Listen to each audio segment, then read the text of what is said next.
Welcome back to Two Camera Chaps. Just for clarification, this is not a sponsored video. Click that button in the bottom left-hand corner if you haven't already done so, and follow us. We're going to choose one of the first 500 subscribers and give a prize randomly to someone. So, you know, it might be worth you doing. It's not this though, is it, Lee? It's not that. No, okay. And as always, if you see anything in any of our videos that you like, we include a description in the comments below. So you can see that and click on an affiliate link to buy them if you wish. Also, if you want to see us make a video about something, just put it in the comments. Yep. We do read them. Yep, we will try as often as we can. Anyway, Lee, 2023. Yep, nearly over. Yeah, nearly over. Probably about the time that we look at the best things that we've used or we've bought throughout the year. Yeah. It's been an interesting year. Neither of us have bought brand new cameras, which is a change. Yeah. So when it comes down to accessories... My wife's happy. No, exactly, wife will be happy. I just think at the moment, when it comes to accessories, what do you think is the best thing you've bought in 2023? Without doubt, MAVIC 3 Pro. Yeah?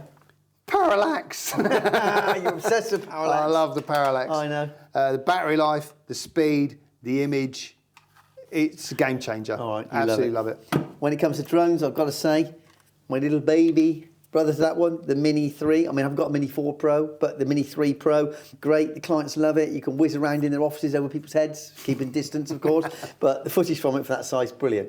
But it may surprise you that when it comes down to inexpensive accessories, I have one here which I didn't really hold high hopes for because I knew nothing about it.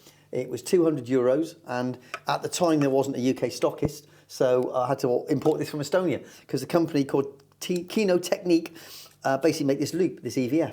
It's easy for you to say. It is easy for me to say, exactly. Where I find it lives at the moment is almost permanently on any of my monitors that I attach to my C70.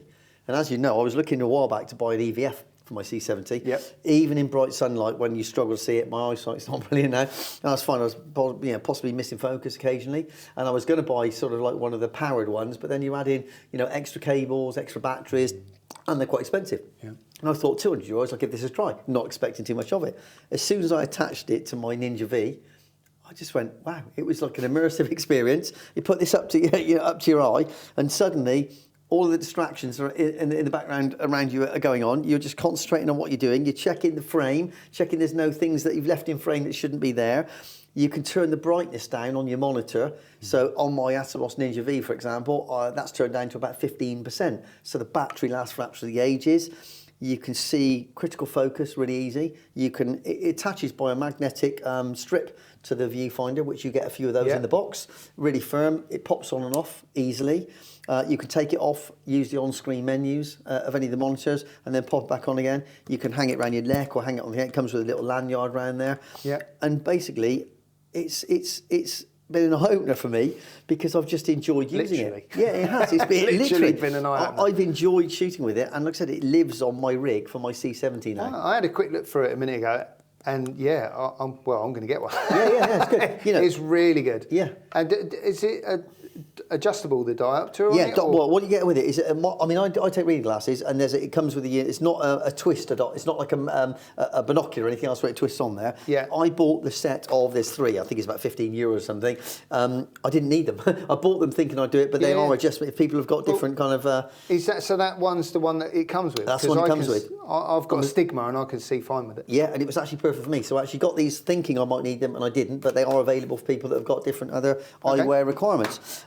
Comes with one of these nice cushions there, so it's really comfortable on the eye.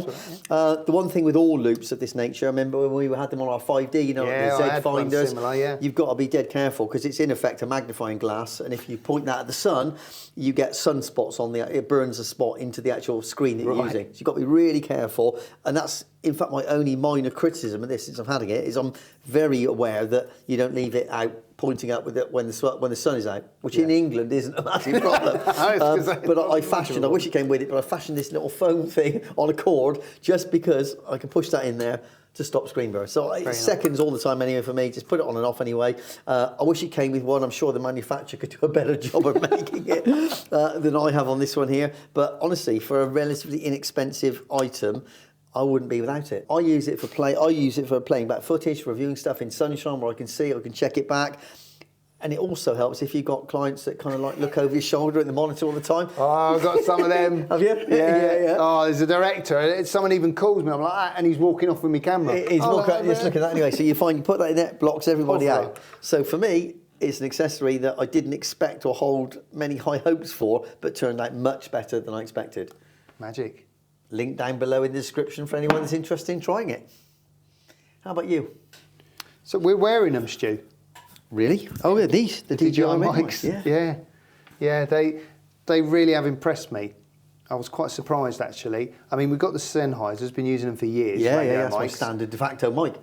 But I was on the job and there was lots of influencers and stuff coming for a car launch, and I was there filming them, and we just needed something that would work quickly, and even it's got an adapter that just plugs straight into their phone. Oh right, okay. So I can even film them on their phone, and the radio mic footage is decent going straight quality into the audio, phone. straight in. Straight in. What was when you do that? What was the range like? Good. The range is 250 metres Oh, on the website, but I mean I didn't measure it. I didn't get a tape measure out, but they were decent. Yeah, they were walking off. Okay, nice one. And what about the battery life? I mean, we've used these all day. It's been really good. But yeah, 15 hours. Oh right, okay. Yeah, it's really impressive, and it's like a bit like the Apple AirPods. The case charges, and then when you're not using them, you just plonk them back in, and they don't take long to charge up. I mean, they're not the smallest things, are they? I mean, they're obviously little tiny mics and fresh mics will go in there anyway. But they do come with a dead cat as well. Oh, do they get a little wood enough as well? Okay.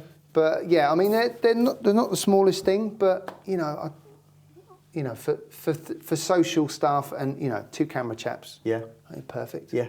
It qualifies for your best purchase of 2023. It does.